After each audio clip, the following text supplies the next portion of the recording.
আল্লাহর কথার কোনো আমি কিছুই পাই না। আল্লাহ এক মুখে যে এত কথা কয়, আল্লাহর মুখ কয়টা? তারা প্রায় সময় বিভিন্ন যাত্রা পালা আসরের মধ্যে ইসলামকে নিয়ে কটূক্তি করে, রাসূলকে আঘাত করে কথা বলে। আমি বলবো যে এই বাউলদেরকে, এই যে আবুল সরকার যে কঠিন কথা বললো আল্লাহ সম্পর্কে, তাকে প্রকাশ্যে দৃষ্টান্তমূলক শাস্তির ব্যবস্থা করতে হবে।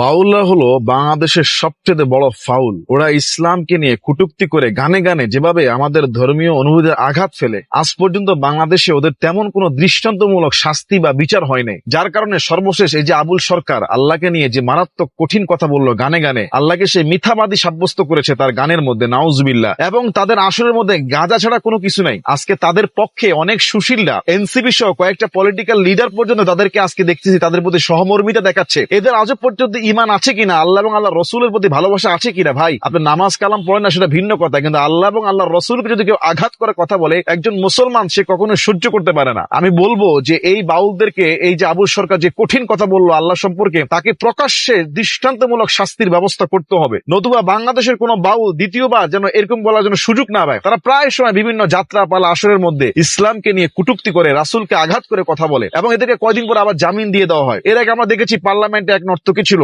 সে নাকি সিয়াসিত্তার হাফেজা হাদিস, কত রকম কথা বলেছে, আমরা কিছু বলতে পারি নাই। আজও পর্যন্ত তাদের যে আকীদা, তাদের যে ধর্ম, তাদের আকীদা অনুযায়ী গাঁজা খাওয়া এটা বৈধ, তাদের আকীদা অনুযায়ী আরেকজনের স্ত্রীর সঙ্গে জিনা ব্যভিচার করা বৈধ, নাউজুবিল্লাহ। এবং তারা আরো যে কত বিশ্রী বিশ্রী কথা বলে যা আসলে বলা সম্ভব না। আল্লাহ যেন এদেরকে হিদায়াত দান করে, এবং সকল বাংলাদেশের সকল মুসলমানের প্রাণের একটাই দাবি, এই বাউলদেরকে কঠিন শাস্তি দিতে হবে যারা গানে গানে তালে তালে আল্লাহ এবং আল্লাহ রাসূলকে কটূক্তি করে, ইসলামকে আঘাত করে কথা বলে। এদেরকে যদি দৃষ্টান্তমূলক শাস্তি দিতে না পারেন, তাহলে কিন্তু বাংলার জনগণ এদেরকে আইন হাতে তুলে নিবে যে কোনো মুহূর্তে। এটা বিশৃঙ্খলা হয়ে যাবে। আমি রাষ্ট্রকে বলবো এদেরকে দ্রুত আইনের পদক্ষেপে নিয়ে এসে শাস্তি কার্যকর করেন, ইনশাআল্লাহ সবাই শান্ত হয়ে যাবে। আল্লাহ সবাইকে হেদায়েত দান করুন, আল্লাহুম্মা আমিন।